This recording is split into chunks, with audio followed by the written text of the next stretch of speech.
আসসালামু আলাইকুম রহমাতুল্লাহি ও বারাকাতু। সকলকেই বলতে চাই আজকে এই দিন কখনো আমরা পাবো না। আজ হলো শুক্রবার। সকলকেই বলতে চাই আল্লাহ পাক আমাদেরকে মক্কা মদিনায় হজ করার জন্য তৌফিক দেয় নাই। হ্যাঁ, আল্লাহ পাক আমাদেরকে বাংলাদেশের ভিতরে তো বিভিন্ন কান্ট্রিতে রয়েছে অনেক দেশ, তাদেরকেও আজকে এই দিনের জন্য আল্লাহ পাক তাদেরকে মসজিদখানায় হজ করার জন্য তৌফিক দান করেছে।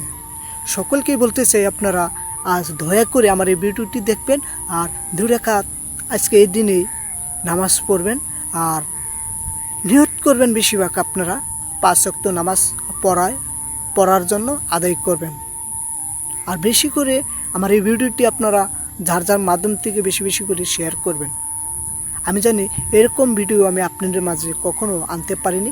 আজ কেন বা আজ মনে হলো এই ভিডিওটি উত্তম জরুরি কাজ।